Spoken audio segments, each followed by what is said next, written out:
සියලු දෙනාට තෙරුවන් සරණයි. අපි වැඩසටහන ආරම්භ කරමු. ඇත්තටම මේක සද්ධර්ම සාකච්ඡාවක්. බණ වැඩසටහනක් නෙමෙයි. ඒකට සාකච්ඡාවක් කියන්නේ මේක මේ සංවාදයක් තමයි යන්නේ. ඊපස්සේ ඒකට හොඳට මේක අහගෙන ඉන්න, හොඳට ශ්‍රවණය කරන්න. හැබැයි අපි මෙච්චර කල් බණ අහලා තියෙනවා, ධර්මය අහලා තියෙනවා. අද විශේෂත්වය මොකද්ද? අද කතා කරන්නේ මෙතනින් එහාට සද්ධර්මයේ පමණයි. ඒතර මේ සාකච්ඡාව සද්ධර්ම සාකච්ඡාව.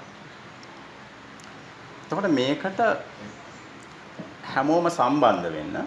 කියන්නේ මේක සංවාදයක් යන්නේ. එතකොට මේකේ පළවෙනි කොන්දේසියක් මම කියනවා. ඒ කොන්දේසිය තමයි මම මෙතනින් එහාට කියන කිසිම දෙයක් මෙතන ඉන්න කවුරුත් පිළිගන්න ඕනේ නැහැ. පිළිගන්න එපා කියලා තමයි මම කියන්නේ. එතකොට පිළිගන්නවා කියන්නේ පිළි කියන්නේ මොනවද? රෙදිවලට. පිළිගන්නවා අපි කියන අන්දනවා කියලා තේරෙන භාෂාවෙන් කියන අන්දව අපි ඇඳගත්තා කියලා කියනවා. එතකොට අපි අනන්ත සංසාරයක් පුරාවට කරගත්තේ මොකද්ද මේ අනිත් අය කියපු දෙයක් විශ්වාස කරලා පිළිගත්තා වෙදි ඇඳගත්තා හොඳටම ඇඳගත්තා කියලා කියන්නේ. එතකොට අද වැඩසටහන විශේෂත්වය තමයි මම කියන කිසිම දෙයක් පිළිගන්නවද නැද්ද? මේක සුවද සාකච්ඡාවක්. ඕන දෙයක් කතා කරන්න පුළුවන්. ඒතර මම කියන දේ පිළිගන්න ඕනේ නැහැ. විරුද්ධ මත ඕන දෙයක් කියන්න පුළුවන්. සංවාදයට විවෘතයි. එතකොට වෙන්න ඕනේ මොකද්ද? මේ කියන දේවල් තමන්ගේ මනසට යොමු කරලා බලන්න මේ කියන එක ඇත්තද? තමන්ගේ ජීවිත අත්දැකීම් ඇති. මෙතන හැමෝම බහුතරයක් ඉන්නේ වැඩිහිටියෝ.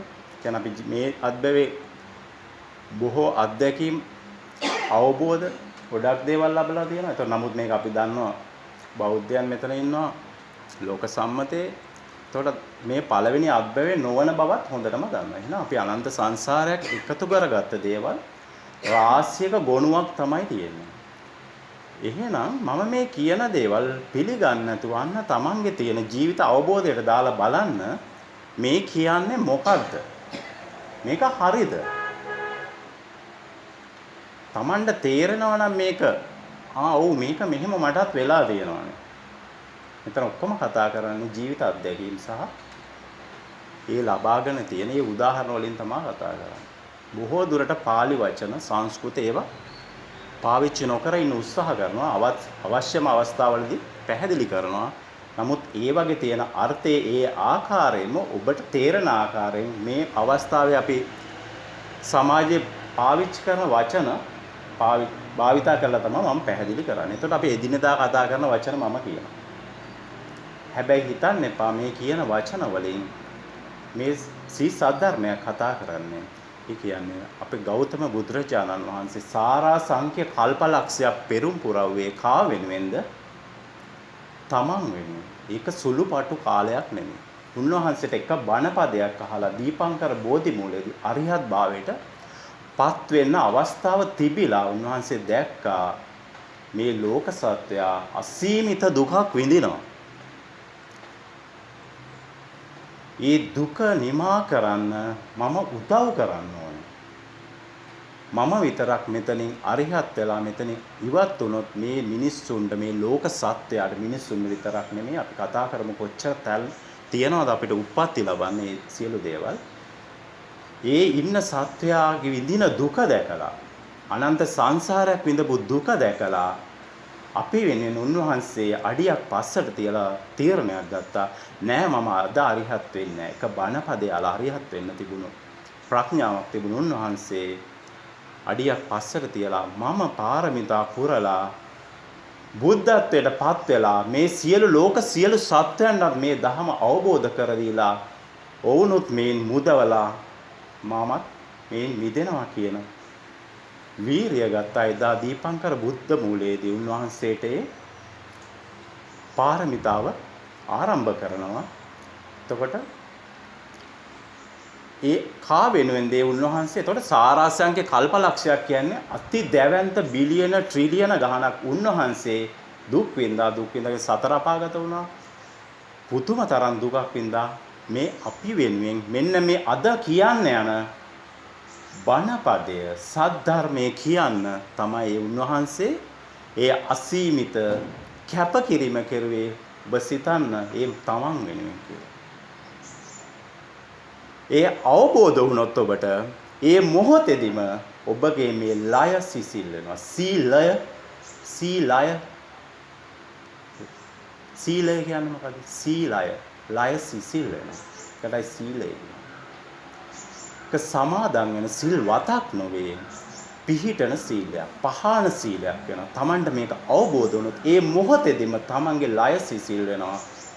Tamanගේ සිත Tamanට දැනේ මේ ජීවිතේ අපි නොලබපු තරම් පුදුම තරම් Tamanගේ හිත සංවේදී වෙනවා.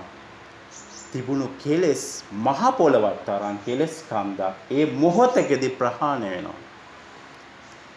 ඒකයි මේ සී සද්ධර්මයේ තියෙන යථාර්ථය. ඒ ඔබට අවබෝධ වුණොත් ඒ මොහොතකින් ඔබේ හදවතේ නිමිලය. ඒ අත්විඳින්න ඔබට සහ මේ අවස්ථාවට සහ සම්බන්ධ වෙන සියලු දෙවි දේවතාන් වහන්සේලාට, බ්‍රහ්ම දේවතාන් වහන්සේලාට මේ විශ්වය පවතින සියලුම සුද්ධ ශක්තියන්ගේ ආනුභාවය, ජයශ්‍රී විජයශ්‍රී බෝධින් වහන්සේගේ ශක්තිය, සුවන්වැලි ඉස්රායල් මේ මහා ශක්තිය, අරහතුන් වහන්සේලාගේ අසීමිතේ සුද්ධ ශක්තියන්ගේ නැගෙන ශක්තියේ බලයෙන් ඔබ සියලු දෙනාටත් මේ හා සම්බන්ධ වෙන සියලු දෙනාට සියලු ලෝක සියලු සත්වයන්ට මේ උතුම් සී සද්ධර්මයේ අවබෝධ වේවා. සෝවාන් සකෘදාගාමි අනාගාමි අරිහත් ඵල පූර්ණේ කර ගැනීමට හේතු වාසනා වේවා කියන ඒ උතුම් අදිෂ්ඨාණයෙන් අද දින මේ සාකච්ඡාවට ඔබ සියලු දෙනාම සම්බන්ධ වෙනවා. හරි. අපි මෙතනින් එහාට මේ කතා කරන දේ මම පැහැදිලි කරා වගේ. ඒතකොට ඕනම දෙයක් ඔබට ගැටලුවක් වුණොත් ඒ කතා කරපු දේ සම්බන්ධ ඕන ප්‍රශ්නයක් අහන්න. නමුත් ඉදිරියට කතා කරන්න තියෙන දේවල් කතා කරාට පස්සේ අහන්න. එතකොට අපි මේ වැඩසටහන ආරම්භ කරමු. පොඩි ප්‍රසන්ටේෂන් එකක් පොඩි එකක් තියෙනවා. ඊට පස්සේ සම්පූර්ණ මේ වැඩසටහන මම කියනවා. ඔයාලා අහනවා මෙනෙහි කරනවා. තමන්ගේ තොට හිතෙන් තීරණයක් ගන්නවා. මේක හරිද වැරදිද කියලා. එතකොට මම කියන එක පිළිගන්නේ නැහැ. ඒ ටික ඒ මූලික කොන්දේසිය තියාගන්න. ඒත් එක්කම හැමෝගෙම ෆෝන් පුළුවන් නම් සයිලන්ස් දාගන්න. එතකොට තවත් කෙනෙකුට පොඩි හරි වචනකින් හරි බාධාවක් නොවන විදිහට ඉන්න උත්සාහ කරන්න. කියන්න කවරක් ටිකක් ඇහෙන්න කියන්න. උපන්දා සිට කරපු පව් නැත වරක් වෙන්දු කැලණි. මේ තේරුම කුමක්ද? හරි. එතකොට අද මේ වැඩසටහනේදී මීට කලින් අපෙත් එක්ක සාකච්ඡාවට සහ තවත් අයගෙන් සහ ස්වාමීන් වහන්සේලාගෙන් දහම අහපු අය ඇති. එතකොට අද මූලිකව මේක කලින් අහලා නැති අය මේකට උත්තර දෙන්න. අනිත් අයට වෙනම අද දෙනවා ප්‍රශ්න අහනවා.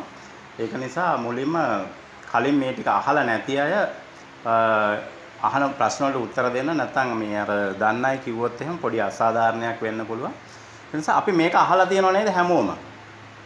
උපන්දා සිට කරපු පව නැත වරක් වැන්දොත් කැලණියේ. අපි මේක කියලා අපිත් කියලා ඇති ගොඩක් අය ගිහිලා කැලණි පන්සලේ වැඳලා මේ පව ටික ඉවත් කරගන්නවා, කැන්සල් කරගන්නවා. නේද? එතකොට මේ මම මේක කියන්නේ ගොඩාක් මේ මතක තියාගන්න මේක ගොඩාක් මේ සරලව අපි පටන් ගන්න මේ හැමෝම දන්න දේවල් කියලා මේක ගොඩාක් ගැඹුරට යන දෙයක්. හැබැයි හැම දෙයක්ම කතා කරන තේරෙන සරලම සිංහලෙන් කතා කරන්නේ.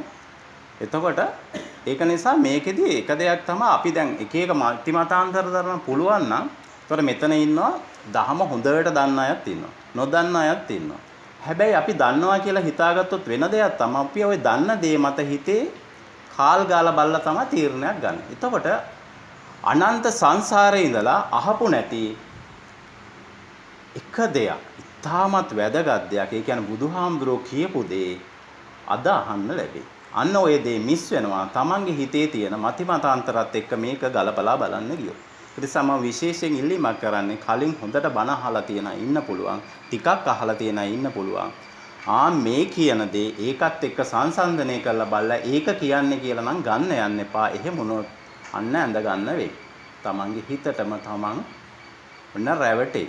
කර මට වග කියන්න බෑ. ඒක නිසා කරන්න ඕනේ පුළුවන් නම් තමන්ගේ මනස හිස් කරගෙන අලුත් දෙයක් දාන්න අපි හැම වෙලේම මනස හිස් කරගන්න ඕනේ. මේක පිරিলা තිබුණොත් එහෙම අපි එක දාන්න බෑ. ඒක නිසා අන්න ඔය දේ චුට්ටක් මතක තියාගෙන මේක අහන්න. එතකොට මේක පැහැදිලි නේද? එහෙනම් කොහොමද මේ උපන්දා ඉඳලා කරපු පව් ටික කැන්සල් කරගන්නේ? කැලණි පන්සලට ගිහිල්ලා මේක කරගන්න පුළුවන්. මේකත් එක්ක එකඟයි පොඩ්ඩක් අත උස්සන්න. කැලණි පන්සලට ගිහිල්ලා මගේ උපන්දා ඉඳලා පව් ටික කැන්සල් කරගන්න පුළුවන් නැත්නම් නැති කරගන්න පුළුවන්. මේකත් එක්ක එකඟයි ඉන්නවද කවුරු හරි? ඒ කියන්නේ අනිත් හැමෝම එනම් කියන්නේ මේක කරගන්න බෑ කියලා. ඉතින් මේක ගහලා තියෙනවානේ මේ පන්සලෙත් ගහලා තියෙනවා අහලා ජනවහරෙන් අපි අහලා තියෙනව නේද? අද අලුතෙන්ම සම්බන්ධ වෙන කෙනෙක් එහෙනම් පොඩ්ඩක් කියන්න මොකද්ද මේ තේරුම කියලා? අම්මට පොඩ්ඩක් කියන්න පුළුවන්. Taman මේක දැන් මෙහෙම කියන ඕන දෙයක් වරදින්න පුළුවන්. මමත් සියල්ලෙන් සියල්ල දන්නේ නැහැ. ඒතකොට වැරදුනා කියලා ගැටලුවක් නැහැ. අපි වැරදුනොත් තමයි හරි ගස්ස ගන්න පුළුවන් වෙන්නේ. වැරදෙන්නේ නැති තාක්කල් මේක අපිට හදා ගන්න බෑ. ඒ නිසා ඕන දෙයක් කියන්න මෙතන කවුරුත් hina වෙන්නේ මේ හරි පොඩි දේවල් කියන්නේ එහෙම දෙයක් නෑ. ඕන දෙයක් කියන්න. එතකොට ඒකට අවස්ථාවක් තියෙනවා. හදම්ම කියන්නේ. ඉඳගෙන කියන්නේ. Tamanne හිතෙන එක කියන්නේ. එතකොට අපි අද ආවේ අලුත් දෙයක් ඉගෙන ගන්නනේ. ඉගෙන ගන්න අවබෝධ කරගන්න. ඒකත් මම පස්සේ කියන්න මොකද්ද මේ වෙන්නේ කියලා මේකේ. නිකන් හිතන දෙයක් කියන්නේ. ඒකේ Tamanne හැංගෙන්නේ මොකද්ද?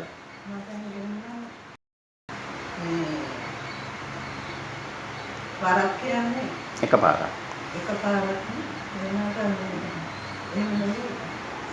ගොඩක් සැරයක්. අන්දාම මේ පව් ටික අඩු වෙනවා. හරි නැති වෙනවා කියලානේ. හා. එහෙම පව් ටික නැති වෙනවා කියන්නේ කරන්න බෑ එහෙම. තමන් කරන පව් තමන් දුන්නා.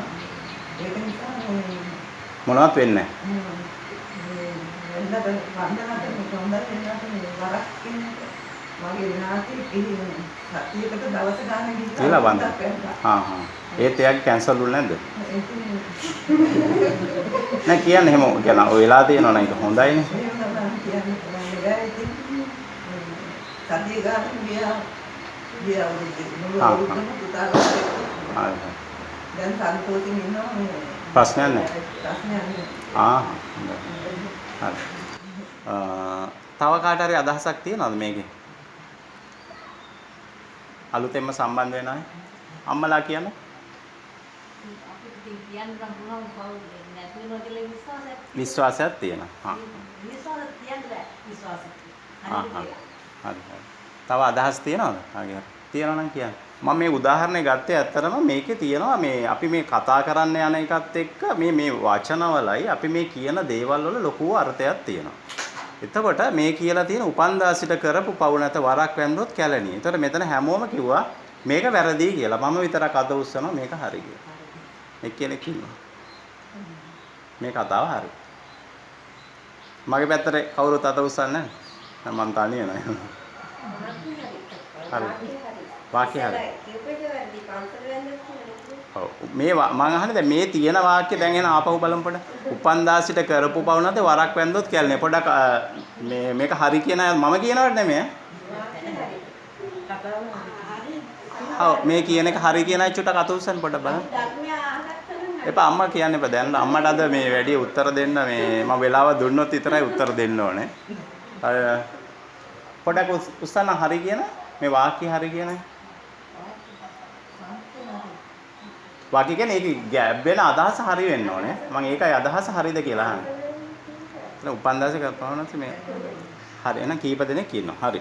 අපි අහපු අයත් ඉන්නවා. එතකොට බලමු මෙන්න මෙතන තියෙනවා මේ පොඩි වචනවල හරඹයක් තියෙනවා. අපි ඔන්න ඕක තේරුම් ගන්න බලමු. මේක තමයි ඔය කවියක් තියෙනවා. ඒකේ අන්තිම පේලිය තමයි තියෙන්නේ. පසන් ගෞතම මුනිදු බුදු වී ශාසනයේ ලොව පැවතියේ එසම්පත් ඇති අයත් යනවා මරුව සමගින් උරුදියේ. වසන් ඇතිදා කරපු පින්මයි කැටුවේ යන්නේ පැහැදියේ උපන්දා සිට කරපු පව් නැත වරක් වැන්දොත් කැලණි. ඔන්න ඕකේ අන්තිම පේලිය තමයි ඔය අපි අරගෙන කැලණිය වන්දනා කරන්නේ. එතකොට මතක තියාගන්න මේ අද සාකච්ඡාවේදී මේ වචන කියන ඒවට හැමෝම දන්න මේ වචන වලට බහු අර්ථ තියෙනවා. අපි කියන ඩබල් මීනින් කියලා තේරෙන භාෂාවෙන් කිව්වම. එතකොට ගොඩක් ඒ වගේ අපි කතා කරද්දී නම් ඔය හින්ට් එහෙම ගහලා හොඳට පුරුදු වෙදිනේ. නෑ අපි එකක් කියන හැබැයි කියන්නේ අපි හිතේ වෙන එකක් තියලා. එතකොට මෙන්න මේකෙත් තියෙනවා ඔය කැලණි පන්සල කියලාත් ගන්න පුළුවන්. තව මේක ලියලා තියෙන ඔය අර්ථයෙන් නෙමෙයි. මොකක්ද අර්ථේ? උපන් දාසිට කරපු පව් නැත අපි මේ පව් කරලා දෙන්නේ මේ අත්බැවේ මේ ඉපදිලාද? අනන්ත සංසාරෙම අපි පව් කරලා තියනවද පින් කරලා තියනවද? නැත්නම් අපි හොඳටම හිටපු හරිම සිල්වත් ගුණවත් අයද? දෙකම කරලා තියෙනවා. අපි හොඳට සීලවන්ත ගුණවන්ත හිටියනම් එහෙනම් අපි බුදුන් වහන්සේ ළඟට ගිහිලා බණ ටික අහලා එක්ක අරිහත් වෙලා මෙතන ඉවත් වෙලා ඉන්න බෑ. අපි පව් වැඩත් කරලා තියෙනවා. ඒ කියන්නේ මේ මනුස්ස ලෝකය කියන්නේ සුදු කළු දෙකම විපාක දෙන තැන. කියන්නේ පින් විපාක සහ පව් විපාක දෙකම විපාක දෙන තැන. එහෙනම් මෙහෙ අද ඇවිල්ලා තියෙන්නේ අපි පින්ම විතරක් කරලා නෙමෙයි. ඔය දෙකම කරලා තියෙන නිසා කියලා ඔන්න හොයාගන්න පුළුවන්. අපි බලමු පස්සේ කොහෙද අපිට උප්පත්තියකට යන්න පුළුවන් තැන් තියෙන එක. හැමෝටම මගේ කතා සද්ද ඇහෙනව නේද? ඇහෙන්නේ නැත්තම් කියනවා මයික් එක පාවිච්චි කරන්න කාටද ඇහෙන්නේ නැති. බලන්න අපි මේ උපන්දා ඉඳලා කියන්නේ මේකේ කියලා තියෙන්නේ මේ අත්බැවේ ඉපදුන දා ඉඳලා නෙමෙයි මේ. අනන්ත සංසාරේ අපි යම් දවසක පටන් ගත්ත දා එදා ඉඳලා කරපු පව් නැති වෙනවලු එකපාරක් කැලණිය වැන්දෝ. එන එකපාරක් කියන එක අපිට වෙනස් කරන්න බෑ. එකපාරයි වඳින්න ඕන. හරිද? මොකද්ද මේ කියලා තියෙන බලන්න. වරක් වැන්දොත් කැලණිය කියන එකට තව අර්ථයක් තියෙනවා. කැලණිය. නිය කියන්නේ න්‍යායට. කැල කියන්නේ කල්යාණ න්‍යායට. කල්යාණ න්‍යාය කල්යාණ මිත්‍රයෙක්ගෙන් එකපාරක් අහලා අවබෝධ කරගත්තොත් එහෙම අනන්ත සංසාරයේ ඉඳලා කරපු පව් ටික මහ පොළොවත් තරම් කෙලස් කන්දක් එක මොහොතක නැති වෙලා යනවා.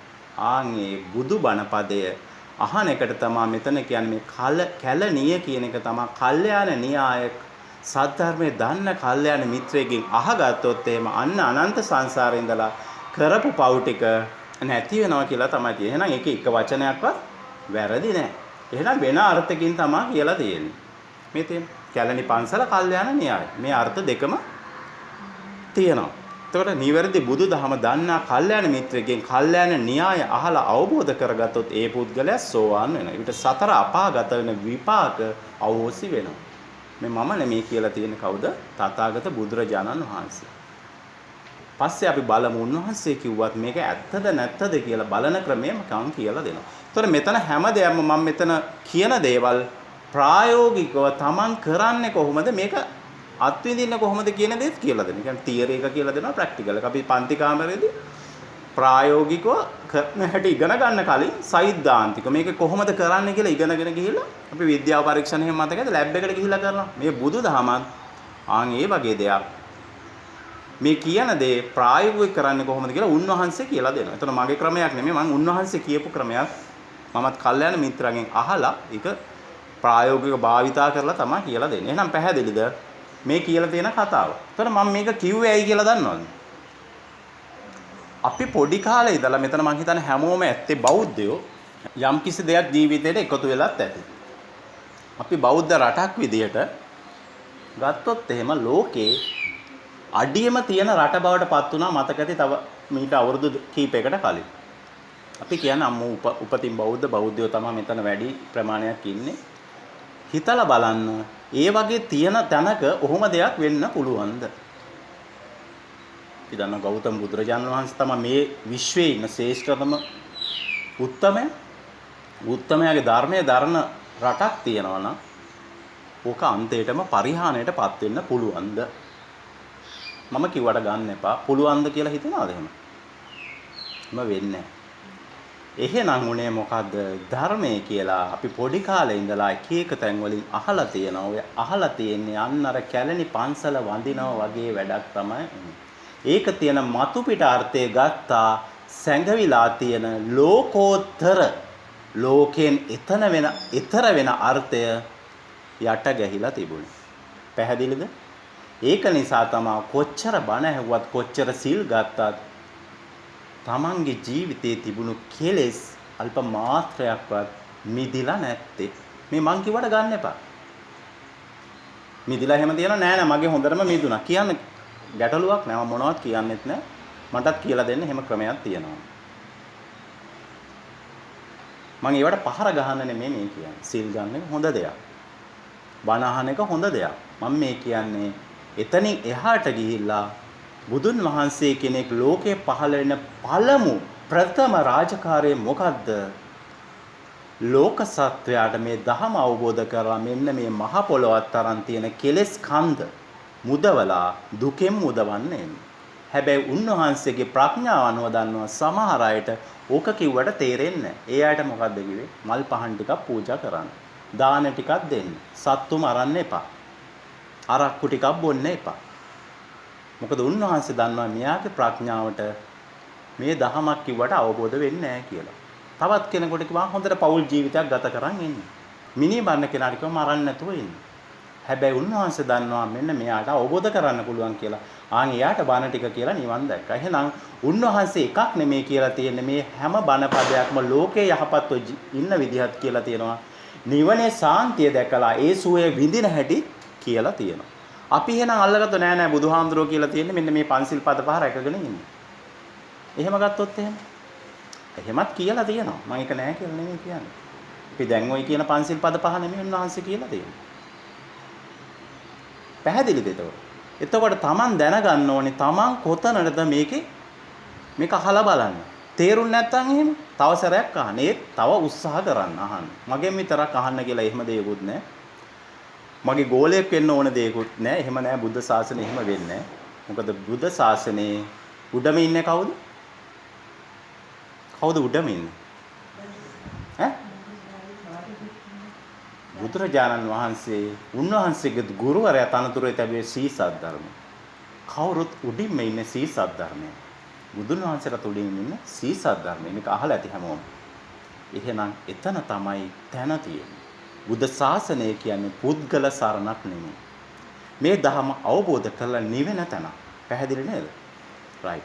එහෙනම් මම මේක කිව්වේ මොකද්ද? අපි පොඩි කාලේ ඉඳලා මේ දක්වා එනකොට එක එක දේවල් අහලා තියෙනවා, දහම කියලා අහලා තියෙනවා, අනිත් ආගමුත් අහලා ඇති. නමුත් අපිට යමක් උන් නැත්තේ මේ මතු පිට අර්ථය ගත්තේ. ඒක නිසා මම මෙතනින් එහාට කතා කරන්නේ සී සද්ධර්මයක් නිසා. ඒ බුදුන් වහන්සේ කොහොමද මේ සද්ධර්මය කිව්වේ? අලුතෙන් භාෂාවක් දේශනා කළාද?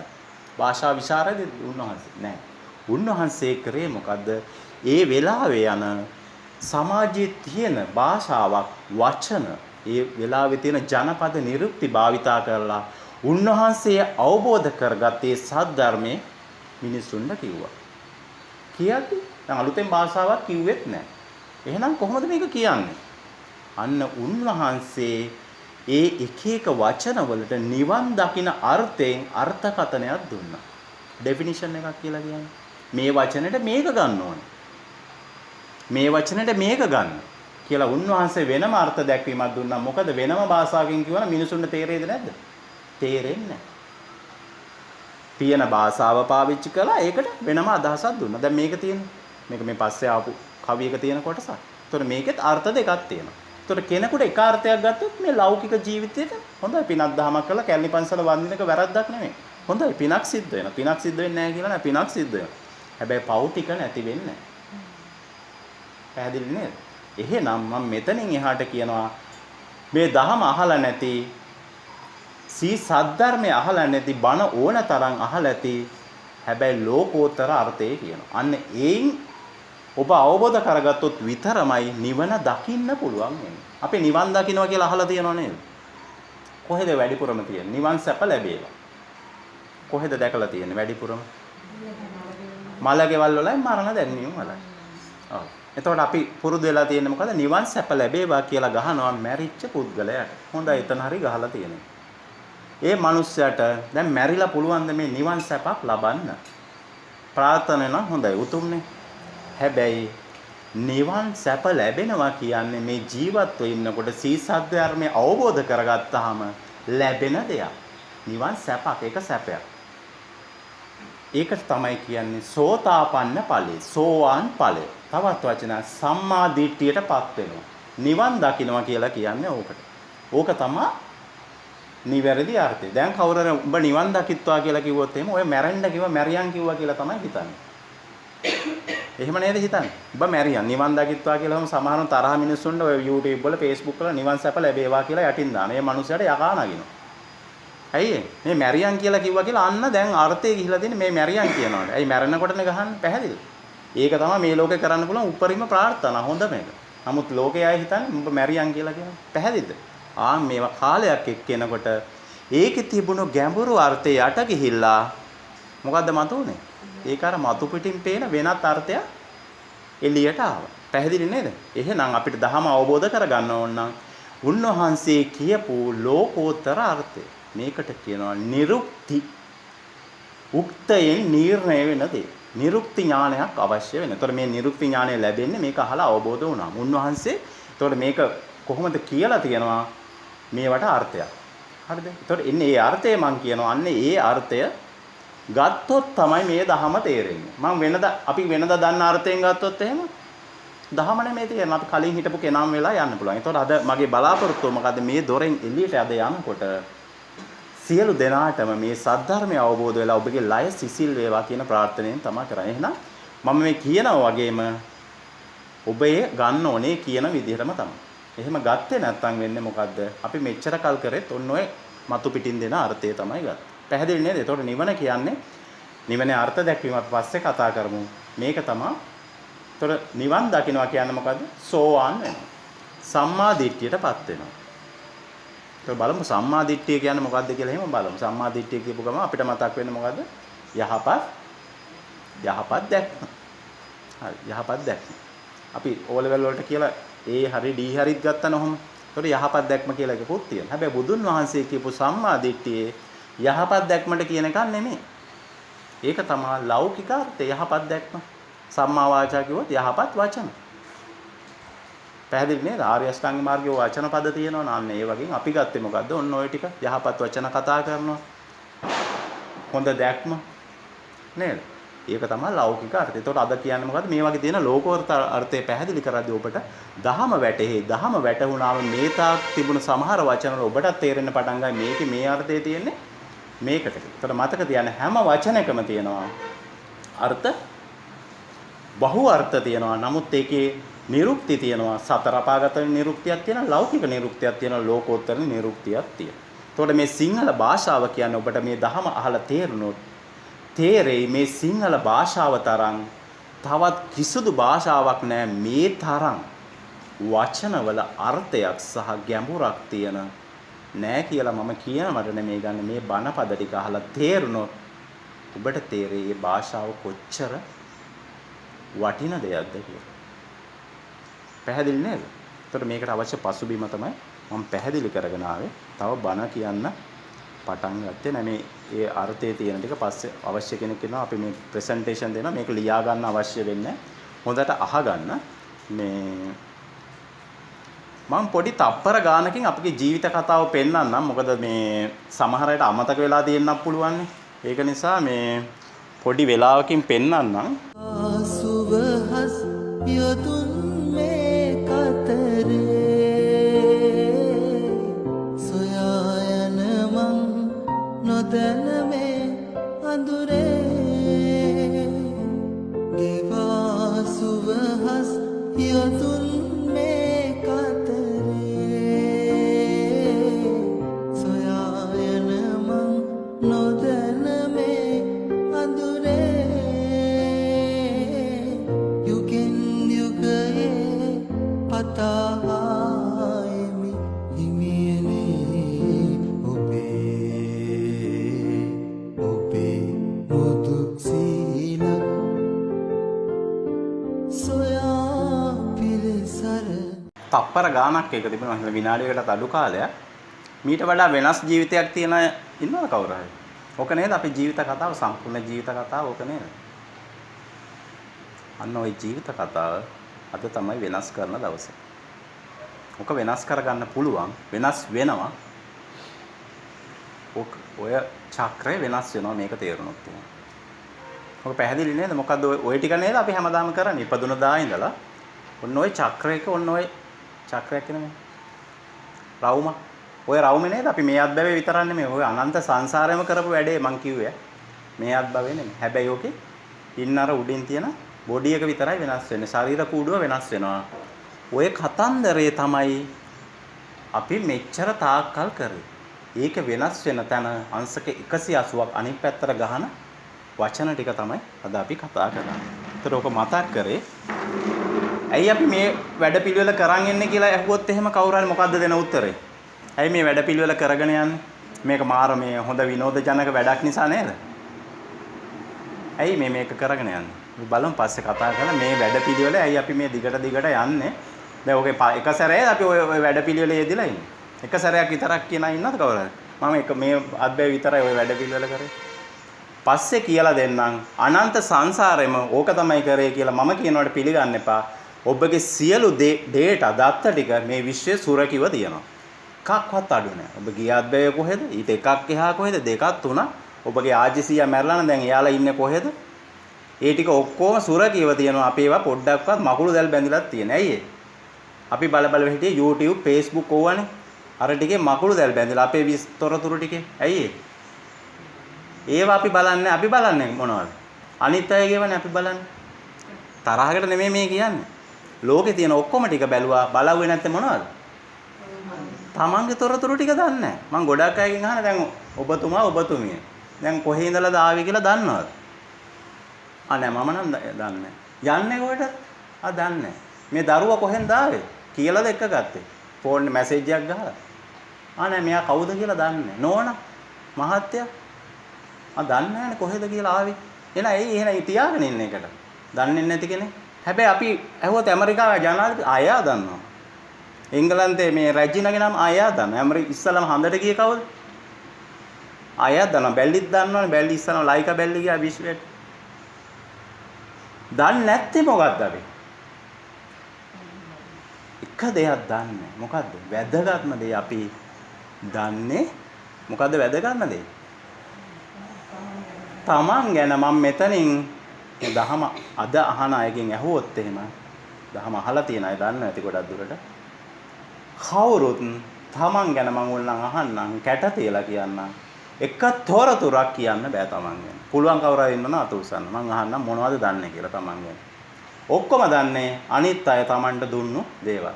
නම මම නම් දන්න ඔක්කොම මොනවද? මගේ නම මම දන්නවා. වයස දන්නවා. මම කරන ජොබ් එක මම දන්නවා. මං කිව්වට පිළිගන්න බෑ. නෑ මම නම් ඔක්කොම එහෙම දන්න කවුරු එකක් දන්න කවුරු ඉන්නවනම් අද ඉස්සල්ලාම බන්නට ඇවිල්ලා තමන් ගැන තමන් හොයාගෙන තියෙන එක තොරතුරක් දන්නවනම් කවුරු හරි මට කියන්න. පුළුවන් අය ඉන්න පුළුවන් ඈ. මම මේ කිව්වට මම සමහරවිට අනිත් පැත්තට කියනවා බෑ කියලා කියනවා. මොකද පුළුවන් ඒවට කියන. ඒතර බෑ කියලා කිව්වම කියන්නේ නැහැ නේ. පන්ති කාමරවලත් ඔහොම කියනවා. පැහැදිලිද? එහෙම කිව්වට ගන්න එපා. මම එහෙම අනිත් පැත්තට කියනවා නෑ. ඒතර එහෙම පිළිගන්නේ පැහැදිලි නේද? නෑ මම මගේ තොරතුරු ගොඩක් දන්නවා. නම කවුද දැන්නේ? අම්මා තාත්තා දැන්නේ. නැත්නම් ආච්චි සීයා. ජොබ් එක දුන්නේ කවුද? වැඩ කරන තැන ආයතනයේ ප්‍රධානියා. ඒ ඉන්න ස්ටාෆ් එක නේද ජොබ් එක දුන්නේ? අම්මා උනේ කොහොමද තමන්? නෑ මම නම් අම්මා කෙනෙක් ජොබ් එකක් කරන්නේ. අම්මා කියලා කොහොමද ආවේ? තමන්ද දාගත්තේ මම අම්මා. කුසට දරුවෙක් ඉපදිලා හම්බුණා අම්මා කිව්වා. තාත්තා වුණා. නෑදෑකම් ආව කොහෙද මේ? තමන් ගැන තොරතුරුද මේ? නෑ. නෑ මම ඉගෙන ගත්ත ටික මම තමයි ඉගෙන ගත්තේ. මම මේ උපාධිය කරා. මම මෙතන මේ විභාගේ. ඒව මේ නරකයි කියනව නෙමෙයි. ඕවා නෙමෙයි තමන්ගේ තොරතුරු ටික. පැහැදිලිද? ඒව ටික කවුරු හරි නේද අපිට දුන්නේ? තමන් තියන මේ සංසාරේ ආව ගමන් චක්‍රයක් තියෙනවා. යන තැනක් තියෙනවා. මොකද්ද මේ තමන්ට වෙන්නේ? මම හිතුවත් හෙට තමන්ට මොකක් වේද? හැබැයි හෙට රටට වෙන දේ ඒවනම් මම නිවුස් ටික ඔක්කොම බලලා ඒ ටික දන්නවා. හෙට අරයා මෙයාට බනි. අරයා මෙයාට බැන්න. මේ රට අරයට බෝම්බ ගහන. කමන්න ඒව දැනගන්න. හැබැයි ඒ අතරතුර තමන්ට වැදගත් වෙන අතිශයින් වැදගත් මේ අනිත් අයගේ මේ තොරතුරු ටිකද තමන්ගේ තොරතුරුද අතිශයින් වැදගත් වෙන්නේ. තමන්ගේ ටික නේද? මේ ටික අහලා අවබෝධ වෙලා භාවනාවක් තියෙන ওই භාවනාව කරොත් එහෙම තමන්ට මේ තොරතුරු ටික හොයාගන්න පුළුවන් වෙනවා. ඒතර මම නෙමෙයිනේ කියන්නේ. ගියාත් බෑ මම මේ මිනිස්සෙක්. නෑ ඔය බොරු. එහෙම ප්‍රශ්නයක් එනවද? නෑ ප්‍රශ්නයක් එන්නේ නෑ. පැහැදිලිද? එතකොට අතිශයින් වැදගත් කොහොමද? තමන්ගේ තොරතුරු ටික හොයාගන්න. ඒ ටික හොයාගන්නේ මොකක්ද වැඩක් තියෙනවද අපිට ওই ටික හොයාගත්තොත්? නැත්නම් අනිත් අයගේ හොයාගන්න ටිකද වැදගත් වෙන්නේ? වැඩක් තියෙනවා. තමන්ට වෙන්නේ මොකද්ද කියලා දැනගන්න පුළුවන්. දැන් අපිට තියෙන පොඩි දත්ත පද්ධතියනේ. ඒ කියන්නේ දැන් අපි මෙතන අවුරුදු 40 50 60 100 නන් නැතුව ඇතිනේ. කියන්නේ මේ වගේ ආයුෂ ජීවත් වුණා ඉන්නවා. එතකොට අපි මේ අද්වැවේ පොඩි විස්තර ටිකක් දන්නවා. හැබැයි මෙන්න දැන් අපි යන දිහාවක් එහෙම දන්නවද මෙතන ඉන්න අය කවුරු හරි? දැන් මම මෙහෙට තමයි යන්නේ. දැන් මට ෂුවර් මෙහෙට තමයි යන්නේ. මම හොඳට පින් දාමුත් කරා. මම යන්නේ මනුස්ස ලෝකෙ. දැන් මම දිව්‍ය ලෝකෙට යන දැන් සෑහෙන පින් දහම් කරා. එහෙම ෂුවර් කවුරු හරි ඉන්නවද මෙතන? මම අහන්නේ අද අලුතෙන් සම්බන්ධ වෙන මට නම් ෂුවර් මම දිව්‍ය ලෝකෙ. මම ඒ තරම් හොඳට පින් දහම් කරලා තියෙන්නේ. එහෙම විශ්වාසයක් එහෙම හොඳයි තියෙනවනම්. එහෙම කවුරු හරි ඉන්නවනම් දැන් මොකද මේකේ අද මේක කියලා තමන් ආවේ කොහෙන්ද කියලා මම නෙමෙයි කියන්නේ තමන්ව හොයාගන්න ක්‍රමය කියනවා යන්නේ කොහෙටද කියලා දෙනවා. ඒතර මම නෙමෙයි කියන්නේ ඒ හොයාගන්න ක්‍රමවේදේ කියලා දෙනවා. අනන්ත සංසාරේ අපි මොනවද කරපු වැඩ ටික කියලා දෙනවා. අපි කොච්චර හොඳට හිටියද කොච්චර නරක ඒ ටික බලාගන්න ක්‍රමවේදේ ප්‍රායෝගික කරන හැටි කියලා දෙනවා. ඒතර මම හොයාගත්ත එකක්ද මේ? නෑ. ගෞතම බුදුරජාණන් වහන්සේ මේක කියලා දේශනා කළා. උන්වහන්සේගේ අරිහතුන් වහන්සේලා අහගෙන ඔහොම ආව ඒ කල්යාණ වැටක් තියෙනවා. ඒ වැටෙන් ඒ ටික අහලා මමත් ඒ මග වඩලා යම් කිසි දෙයක් අවබෝධ කරලා ඒ ටික තමයි මේ කියන්නේ. එතකොට මේක ආව ක්‍රමවේදයක් තියෙනවා. එතකොට මේක ඒ පුරුකක් නැතුව හැම එන්න විදිහක් නැහැ. ඔය කල්යාණ මිත්‍රයෙක් කරහා තමයි. එතකොට කල්යාණ මිත්‍රයා කියන්නේ අපි ඉන්න හොඳම යාළුවා අඹ යාළුවාට නෙමෙයි මේ දහමේදී. කවුද කල්යාණ මිත්‍රයා කියන්නේ? සී සද්ධර්මයක් අහලා අවබෝධ කරගත්ත කෙනෙක්. එහෙනම් ඒ අයට අපි හැමදාම ගාථා කියලා අපි කියනවා මොකද? අට්ඨ පුරුෂ පුද්ගලා ඒස භගවතෝ ශාවක සංඝෝ කියලා අපි ගාථාව කියලා වඳිනවා. ඔකේ අර්ථය දැනගෙන හිටියද? පුරුෂයෝ 8 දෙනෙක්. පුරුෂයෝ කියන්නේ පිරිමිනේ මේ 8 දෙනෙක් ඉන්නවා. අට්ඨ පුරුෂ පුද්ගලා ඒස භගවතෝ ශාවක සංඝෝ. එහෙනම් මේ සංඝ රත්නය නියෝජනය කරන 8 දෙනෙක් ඉන්නවා. ඒ 8 කවුද? අපි අහලා තියෙනවා මාර්ගඵල 4ක් තියෙනවා. සෝවාන් සකෘදාගාමි අනාගාමි අරිහත්. ආයෙ තියෙනවා සෝවාන් මාර්ගේ, සකෘදාගාමි මාර්ගේ, අනාගාමි මාර්ගේ, අරිහත් මාර්ගේ. 4 2 8යි. බුදුරජාණන් වහන්සේ ඔන්න අර්ථ දැක්වීම දෙනවා. සංඝ කියන්නේ සංඝයා කියන්නේ කවුද? මෙන්න මේ 8 දෙනාට කියලා. සිවුරක් නෑනේ, තට්ටේ නෑනේ. මාර ප්‍රශ්නයක්. සම්මුති සංඝ රත්නේ සහ ආයෙ මොකක්ද තියෙන්නේ? පරමාර්ථ සංඝ කියලා දෙකක් තියෙනවා. ලෝක සම්මතයේ තියෙන සංඝ රත්නයක් ඉන්නවා. සිවුරු ඇඳලා හිස මුඩු කරලා සංඝ රත්නයක් කියන. එහෙම නැද්ද? හාමු සංඝ නෙමෙයි. සංඝ තමයි. ඒ බුදුරජාණන් වහන්සේ සංඝ කියලා අර්ථ දැක්වීම දීලා තියෙන මොකද්ද? අට්ඨ පුරුෂ පුද්ගලා ඒස භගවතෝ ශාවක. එහෙනම් 8 දෙනෙකුට සංඝ කියලා දෙන්නේ. එයාට සමහර සිවුරක් නැතිව ඇති. අහලා දිනේ දාරුත් චීර මහරහතන් වහන්සේ. මොනවද ඇඳගෙන හිටියේ? දර රෙද්දා. සංඝද? ආව් සංඝ. මාර්ගඵල වලින් උඩටම ගිහිල්ලා හිටියේ. දැක්කද අර්ථ දැක්වීම. ඒකට සංඝ කියන කේ අර්ථ දෙකක් තියෙනවා. සමුත් සංඝ රත්නයක් තියෙනවා. ඒක නැත්තේ නැ තියෙනවා. දැන් නිවන් දකින්න අපි මොනල් සංඝද වෙන්න ඕනේ?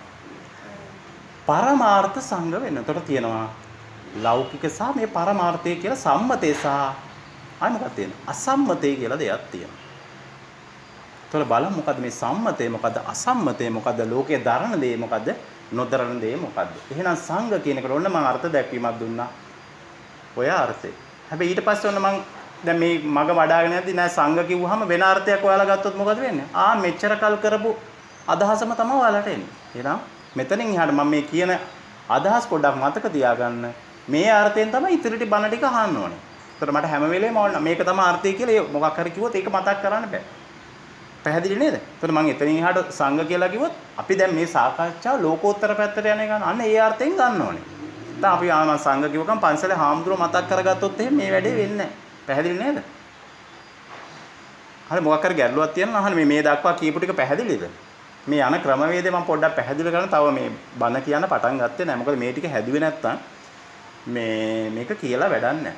පොඩි උදාහරණයක් කියන්න. එක සංගීත කරන අයත් ඇතිනේ මෙතන ගොඩක් අය සින්දු කියන්න පුළුවන් අයත් ඇති. අපිට නිකන් කියලා තියෙනවා ගායනා කරලා නැහැ කියලා තියෙන අය. ගායනා කරන්න පුළුවන් ඇයි? එක මේ සංගීත ගුරුවරයෙක් ළඟට ගෝලයෝ දෙන්නෙක් ගිහිල්ලා තියෙනවා. මේ ගෝලයෝ දෙන්න සංගීතය යාලට ඉගෙන ගන්න හිතලා ගිහිල්ලා තියෙනවා. සමහර මේ අහලත් ඇති මේ උදාහරණ. ඊට පස්සේ අහලා මේ පළවෙනි ගෝලයාගෙන් මේ ගුරුවරයා අහලා තියෙනවා මේ සංගීතය දන්නවද කියලා. ඔව් මම සෑහෙන දුරට මේකේ භාගයක් විතර හදාරලා තියෙනවා. ගාන කීයද කියලා ඇහුවා. එතකොට කිව්වා කහවණු 1000ක් දෙන්න. ඊට පස්සේ දෙවෙනි ගෝලයාගෙන් ඇහුවා මේ සංගීතය ඉගෙනගෙන තියෙන නෑ මම නම් මල පොතේ අකුර සර්ගම පදනේවත් දන්නේ නෑ. මට කීයක් ඕනේ? මට කහවන 500ක් දෙන්න. එයා 500 ඉල්ලගත්තා. ඒතර භාගයක් දන්න කෙනාගෙන් 1000ක් ඉල්ලවුවා. ඇයි මේ? භාගයක් දන්නේ 1000ක් ඉල්ලගත්තා. වැඩි නරයට දැන් ලොකු ප්‍රශ්නයක් මේ සින්දු දන්න කෙනා. දැන් එයා තර්ක ඇයි මගේ මම මෙච්චර දන්නවා මගේ 250 නේ ගන්න ඕනේ. 1000ක් ගන්න. එයා හරියට ඉගෙනගෙන තියෙනවා නම් මේ ගුරුවරයා ළඟට එන්න ඕනේ. එන්න ඕනේ නෑ. මොකද එයා ඉගෙන ගත්ත දේවල් හරියට ඉගෙනගෙන නෑ. භාගෙට ඉගෙනගෙන තියෙනවා. භාගෙට ඉගෙන ගත්තොත් එimhe එතනින් එහාට එයාට පුරවන්න බෑ. හරියට ගයක් භාගෙට හදලා තියෙන ගයක් ඉතුරු ටික හරියට හදන්න පුළුවන්ද බැයිද? හදන්න බෑ. ගයක් හදනවා නම් ෆවුන්ඩේෂන් එකේ ඉඳලා අත්තිවාරෙම ඉඳලා හරියට උඩට හදාගෙන යන්න ඕනේ. එහෙම නැත්නම් අත්තිවාරෙම හොඳ නැත්නම් ගේ මගදී කඩාගෙන වැටෙනවා. මේ නිවනත් ඒ වගේ. එතකොට මෙතන ඕන තරම් බණ අහලා ඇති, දහම් අහලා ඇති. අහලා තිබ්බට අත්තිවාරම ශක්තිමත් නැත්නම් ගේ කඩාගෙන වැටෙනවා. එහෙනම් මොකද්ද වෙන්න ඕනේ? මෙතන බණ අහලා තියෙන නිසා මේ ටික කියන්න මෙතන අයට අපි ඔන්න වැටෙන්නේ කොයි අවස්ථාවටද? පළවෙනි අවස්ථාවට. ඒ කියන්නේ කහවණු 1000ක් යන වැඩක්. මම මේ සල්ලි ගන්න එහෙම නෙමෙයි මේ හදන්නේ. ඒ වෙච්ච උදාහරණයක් කිව්වේ. වැඩේ ලේසිද අමාරුද? මොනවත් නොදැනගෙන ආවොත් එහෙම හිස් මනසකින් එයා එක බණ පදයක් අහලා නැත්නම් හරිම ලේසි. මොකද? මම සංඝ කිව්ව ගමන් එයා දාගන්නේ මොකද්ද? අට්ඨපුරුෂ පුද්ගලයා මේ මාර්ගඵල ලාභ. හැබැයි අපිට සංඝ කියපු ගමන් එක එක සංඝ රත්නය මතක් වෙනවා. යකත් නගින අය සමහර අය මතක් වුණාම යකා නගිනාක් තියෙනවා නේද? ඒතර බුදුහාමුදුරුවෝ කිව්වා යකා නගින සංඝ රත්නයක් ගැන නෙමෙයි. අපි එතකොට මේ දානය පූජා කරපේකේ මම අර්ථය කියන බුදු පසේ බුදු මහරහතන් වහන්සේලාගෙන් පැවතෙන ආර්ය මහා සංඝ රත්නයෙන් තමයි බුද්ධ ශාසනයට අපි පූජා කරේ. ඒ අර්ථය මොකද්ද? ලෝකෝත්තර අර්ථයෙන් තමයි අපි දානය පූජා කරේ. අන්න ලබන කෙනාගේ ගුණ මහත්ය වැඩි. අපගේ හිතත් මේ මොහොතේ සංසුන් නම් විනීත නම් පිවිතුරු නම් පැහැදිලි නම් පින වැඩිද අඩුද? චේතනාවෙන් තමයි පින සිද්ධ වෙන්නේ. එහෙනම් අපි මතකද මේ මුලින්ම මල් පහන් අපි පූජා කරේ කවුද? බුදු පසේ බුදු මහරහතන් වහන්සේලාගෙන් පැවතෙන ආර්ය මහා සංඝ රත්නයටයි මේක පූජා කරේ. අන්න සංඝ කියපු ගමන් කවුද එන්නේ? මාර්ගඵලලාභින්ද පූජා කරේ. අහලා ඇති කොච්චර පිනක්ද සිද්ධ වෙන්නේ කියලා. මම චූටි දෙයක් මතක් කරගෙන යන්නම්. අපි මේ දේත් කියන්නේ මේක ඔබේ ජීවිතේට වැදගත්. අපි පන්සලට ගිහිලා දානේ පූජා කරනවා. ගොඩක් අය කියනවා අපෙන් දානේ දෙන කාටද? පන්සලේ හාමුදුරුවෝ 3-9ක් වැඩ ඉන්නවා. මම අද දානේ ගෙනියනවා. දැන් දෙවනමක් කියනවා. ගිහිලා පූජා කරලා එනවා. අනේ අද හාමුදුරුවෝ මං ගෙනියපු එක ව්‍යංජනයක් වළඳවුවේ නැහැ. එකයි කෑවේ. හරි දුකයි. අද හාමුදුරුවෝ වෙන දානයකට වැඩියා මේ ප්‍රායෝගික දේවල් කියන්නේ. අද මගේ දානේ ගත්තේ නැහැ. වැඩකුත් නැහැ ගිහිල්ලා දුන්නා. ඔහොම පූජා කරොත් පිනක් තියනවද නැද්ද? මේ පින කියන එකත් නිවන් මාර්ගට හරිම වැදගත් දෙයක්. පිනක් තියනවද නැද්ද? තියෙන චුට්ටයි. ඇයි ඒ? චේතනා පිහිටවල හරියට කරොත් තමයි මේ පින සිද්ධ වෙන්නේ. අපි ගිහිල්ලා දීලා තියෙන කාටද මේ පන්සලේ තියෙන පන්සලේ වැඩ ඉන්න හාමුදුරන. හොඳයි ඒක. ඒතර උන්වහන්සේගේ තියෙන ගුණ මහත්යත් අනුව තමයි පින සිද්ධ වෙන්නේ. නම් කොහොම සොච්චම් පිනද බුදුන් වහන්සේ කියනවා දානය පූජා කරනවා නම් කොහොමද පූජා කරන්න ඕනේ? ක්‍රමවේද බුද්ධ ශාසනය උදෙසා පූජා කරන්න. බුදුහාමුදුරන්ටම ගෙනලා පුද්ගලික වශයෙන් දාන පූජා කළා දෙනවා. වහන්සේ කියනවා ශාසනය උදෙසා පූජා කරන්න. ඒක මහත්ඵල මහානිසංසයි කියලා තියෙනවා. මහත්ඵල මහානිසංස. කොහොමද මේ පූජා කරන්නේ? අන්න චේතනාව. ඒතකොට මේ මැටි බුදු පිළිමයක් තියෙන. අපි වැන්දේයි මේ මැටි බුදු පිළිමෙට. මේ මැටි බුදු පිළිමයන්නේ මේ. ඇයි වැන්දේ මේ පිළිමෙට? මොකයි මේ මැටි වල මොනවා ශක්තියක් තියනවද මෙතන? එහෙනම් මැටි වලට අපි ගස්ගල් වඳින්න නැති જાතියක් කියලා ගයි දැන් අපි බෝධියට වඳිනවා මේ බිලිම වලට මේ මැට්ටෙන් හදලා තියෙන. ඇයි වඳින්නේ? මතක තියාගන්න මේ දේවල් අපි කරන්නේ මොකටද? මේ හිත හදන්න චේතනා පිහිටව ගන්න. චේතනා චිත්තය තනමවට කියන්නේ චේතනා කියලා. ඒක හදන්න උපකාරී කරගන්න තමයි මේ කරන්නේ. අන්න මේ බුදු පිළිමේ උපකාරී කරගෙන අපි මතක් කරගත්තේ කවුද? බුදුපස්සේ බුදු මහරහතන් වහන්සේලා. පැහැදිලිද? එහෙම කරලා මේක දානේ දුන්නාම අපිට අසීමිත පිනයි. බුදුන් වහන්සේගේ ගුණත්වය අපි දන්නවනේ. චුට්ටයි දන්නේ අපි. මේක අහලා ගමන් තව වැඩියෙන් දැනගන්න. එතකොට අපි පන්සලට ගිහිල්ලා දානේ පූජා කරනවා නම් ඉදිරියට අපි කොහොමද කරන්න ඕනේ? බුදු පසේ බුදු මහරහතන් වහන්සේලාගෙන් පැවතෙන ආර්ය මහා සංඝ රත්නයලා බුද්ධ ශාසනයට මේ දානේ පූජා වේවා කියලා තුන් වරක් කියලා මේ පිනෙන් මට ධම අවබෝධ වේවා කියලා අර්ථයෙන් පූජා කරලා එන්න අසීමිත පුණ්‍ය ශක්තිය ජනිත වෙනවා ඒ මොහොතේම. හොයාගන්නේ කොහොමද කියලා මම පස්සේ කියන්නේ. තමන්ගේ අසීමිත කිරණ ධාරාවක් පිට වෙනවා. ඒවා හොයාගන්න මැෂින් හදලා තියෙනවා. භාවනා කරාම තමන්ටම මේ පිට වෙන කිරණ පේන්න පටන් ගන්නවා. ඕවරා කියලා දැන් කියන්නේ. බුදුන් වහන්සේක දැකලා තිය අර කිරණ වලල්ලක් යන අපි වෙසක් එකට එහෙම පොසොන් වලට දාන ඒ වගේ. ඕවා ඇත්තටම තමන්ගේ මුත් පිට වෙනවා. ඒවා බලන ක්‍රමවේදයක් මං කියලා දෙනවා. ඒතර අන්න ඒ වගේ පිනක් කරාම භාවනා කරලා ඉන්න අය නම් දකින්න මේ යනවා මේ කිරණ ශක්තිය විශ්වයට මුදාහරිනවා දකින්න මේ සුදු පාට කිරණ යනවා භාවනා කරපාට පේනවක තම තමන්වත් බලන්නත් පුළුවන් නැත්නම් දැන් මැෂින් හදලා දෙනවා ඔකට ගිහලා අත තියලා ඒ වගේ චේතනාවක් පහළ වුණාම ඔක පේනවා අන්න ඔය ටික මොකද වෙන්නේ ඔය පිට වෙන කිරණ ශක්තිය අපි හිතනකොට කිරණ පිට වෙනවා මේ අන්න අපිට විශ්වයේ තියෙන තැනක් ඔකට කියන අපි ධම්ම ලෝකේ කියලා කම්පියුටර් වල සර්වර් එක කියලා ආන් ඔහේ හැමදේම තැම්පත් වෙනවා ඒතකොට මතකද යන අපිට කාට හරි හොරෙන් දෙයක් කරන්න පුළුවන්. පුළුවන් මොකද බැරි. අපි කොච්චර හොරෙන් වැඩ කරලාද? හැබැයි මතක තියාගන්න මේ ධම්ම ලෝකෙට හොරෙන් මේ ඇහි පිල්ලකමක්වත් ගහන්න බෑ. කොහම රෙකෝඩ් වෙනවද? හැම මොහොතකම අපි හිතන හැම සිතුවිල්ලකටම අදාළ ශක්තියක් නිකුත් වෙලා ගිහිල්ලා මේ ධම්ම ලෝකේ තැම්පත් වෙනවා. අන්න ඌව තමයි. මොනවා විදියට දෙන්නේ? කර්ම විපාක විදිහට අපිට ආපස්සට එන්නේ මොනවද මේ? ඔය තමන් යවලා තියෙන ශක්තිය. අපි හොඳ මේවද යවලා තියෙන්නේ? නෑ ඔක්කොම යවලා. දැන් ඕන් අපිට එක ඉන්නකොට එකපාර මොකක් හරි ප්‍රශ්නයක් එක්කෙනෙක් ඇවිල්ලා බැන්නා. දෙකක් යන්න හොම්බට දෙකක් යන්න. අපි හිත ඌට තමයි බනින්නේ. ඌට ගහනවා බනිනවා මම මේ නිකරුණේනේ මම හොඳ වැඩනේ කරන්නේ. එයාද ගහන්නේ. යා අර විශ්වයේ තියෙනවා අපි කලින් කරපු රෙකෝඩ් එකක්. බෑනලා හොම්බට දෙකක් යනපු එකේ රෙකෝඩ් එක තියෙනවා. ඒ කර්ම බීජය මෝරලා ඔන්න ප්‍රතිවිපාක ඇවිල්ලා වෙන එක්කෙනෙක් කරා අපිට ගහනවා බණින්න. අපි අල්ලගත්තේ කවුද? ඌට බැන්න ඌට ගැහුවා. පැහැදිලිද? හැබැයි ඔය සිද්ධිය සිද්ධ වුණේ අපි හිතන අහම්බෙන් ගැහුවා කියලා. අහම්බෙන් මේ ලෝකේ මතක තියාගන්න අහම්බෙන් අහම්බු සිදුවේ මේ ලෝකේ නැහැ. අපි අහම්බු කියලා කියන්නේ මොකද්ද? අපි දන්නේ නැහැ ඒ වෙන දේ. හම්බ වෙලා නැහැ මේක. ඒ ක්‍රමවේදය හම්බ වෙලා නැති හින්දා තමයි අහම්බු. නැත්තම් මේක කිසිම දෙයක් අහම්බෙන් නෙමෙයි වෙන්නේ. ඔබට ඔය බිරිඳ, ස්වාමි පුරුෂයා, ළමයා, Tamanට ඉන්න ඔය ඉඩ කඩමක්, ගෙයක්, රැකියාව, Taman අධ්‍යාපනය ලැබුවද ඔය හැම එකකටම සම්බන්ධ වෙන්න Tamanගේ විශ්වයේ කර්ම ශක්තියක් තියෙනවා. සුදු කළු ඔය දෙකම තියෙනවා. ඒ වගේම තමයි ඕවා ලැබෙන්නේ. අපි ඕවා දන්නේ නැති හින්දා අනේ මට පිනට මේක ලැබුණා. මගේ මහත්ය හරිය හොඳයි. මගේ පිනට තමයි ලැබුණේ. ඔය පිනට තමයි ලැබුණේ. හැබැයි එයා අපිට හොඳට උදව් කරනවා නම් මතක තියාගන්න ඔබ අනන්ත සංසාරේ යනකොට එයාට තවත් අයට හොඳට උදව් කරලා ඇවිල්ලා තියෙනවා. එයා ගහනවා බනිනවා Tamanට කරදර බාධක කරනවා නම් ඔය මොකක් කවුරු පිට කරපු ශක්තියක්ද ඔය? තමන්ම තමයි පිට කරපු ශක්තියක් දැන් අනිත් පැත්තට ඇවිල්ලා දෙන්නේ.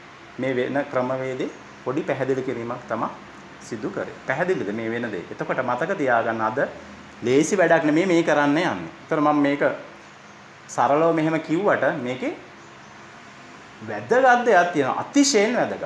මේ දොරකඩ මොකද්ද තියෙන්නේ? මේ දොරේ මොකද්ද මේ එල්ලලා තියෙන්නේ පිටිපස්සේ? ලොක් එකේ මොකද්ද තියෙන්නේ? යතුරක් තියෙනවානේ. ඇයි යතුරක් තියෙන්නේ?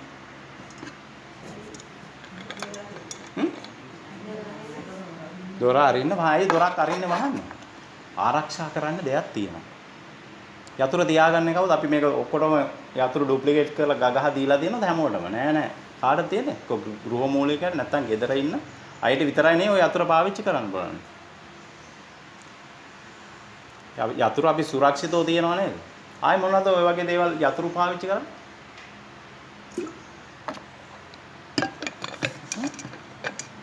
තොරට තියනවා අය.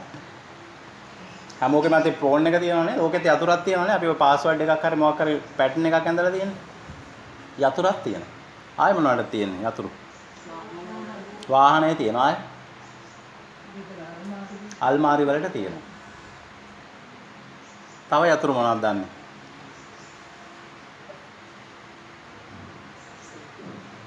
තව යතුරු මොනවද තියෙනවා?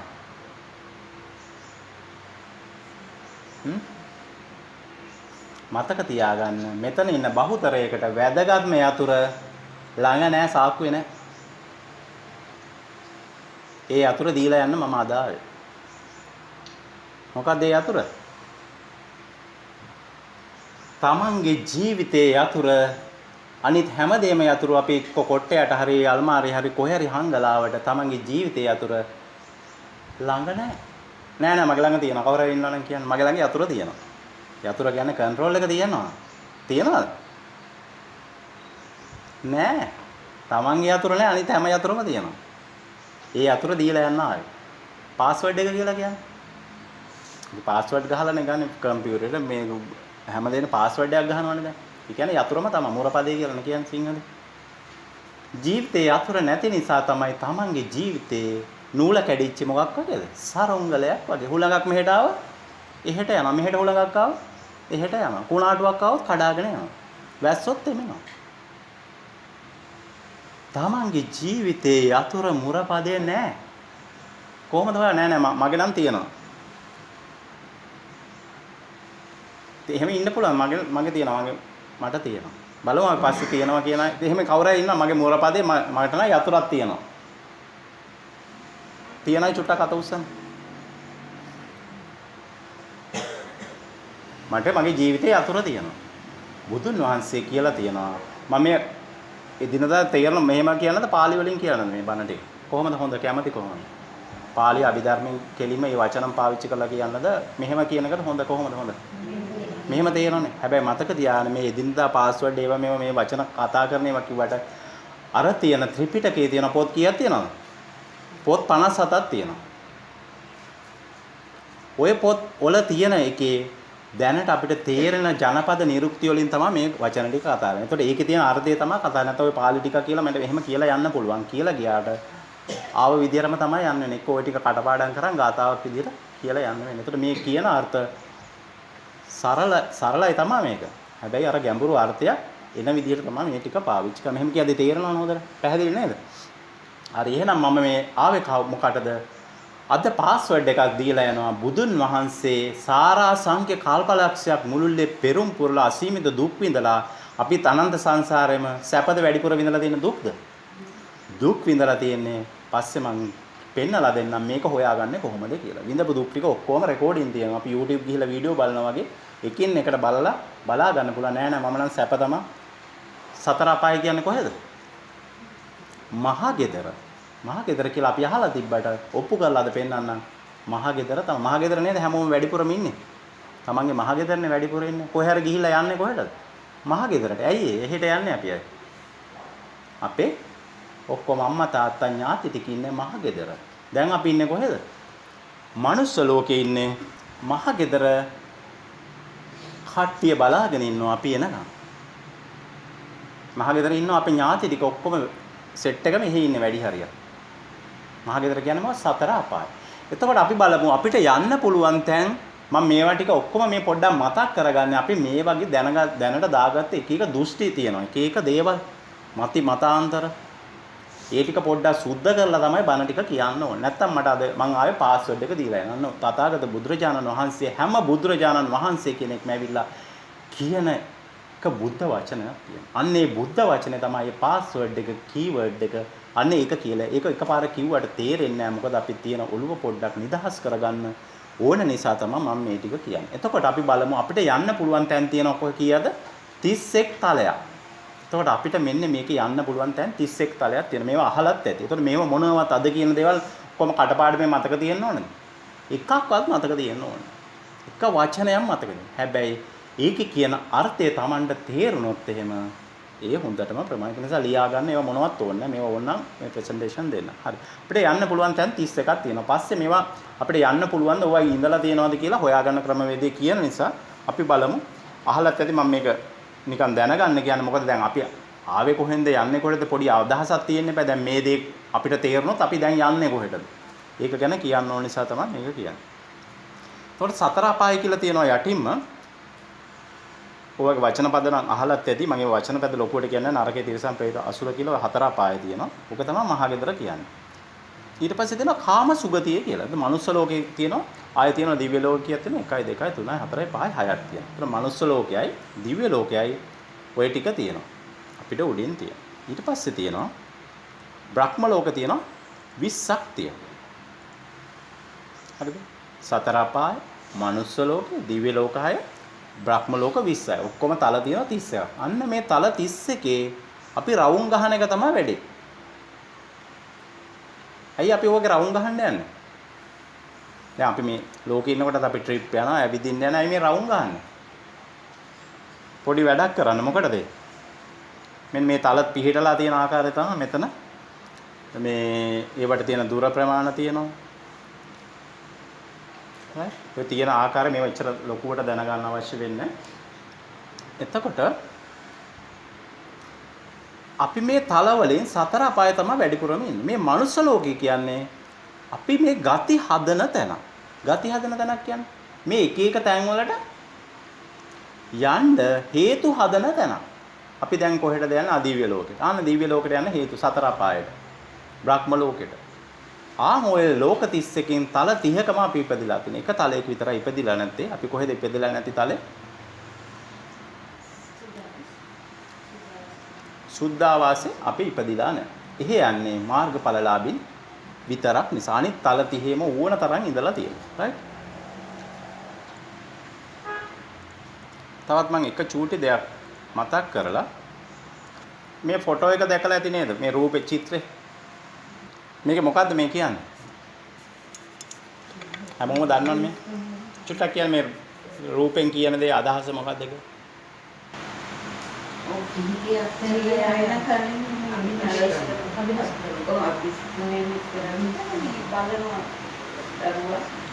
දේ බලලා මේ හොරෙන් රෑ යන එකනේ මේ තියෙන්නේ. එතකොට අපි අහලා තියෙන්නේ කොහොමද? සිදුවත් කුමාරයා එදා උපන් රාහුල කුමාරයයි නෝනයි තාත්තා ඒ ඔක්කොම දාලා රෑ මේ බිකම් කරලා බලලා හොරෙන් ගියා කියලා නේද අහලා තියෙන්නේ. ඔහොමනේ අපිට ඉස්කෝලේ යද්දි කියලා දෙන්නේ. හොරෙන් කියලා ඒ වචනේ නෑ. හැබැයි රෑ ගියා කියලා රෑ යන්නේ කියන්නේ නැතු යන්නේ හොරෙන් නේ. හොර ගමනන්නේ.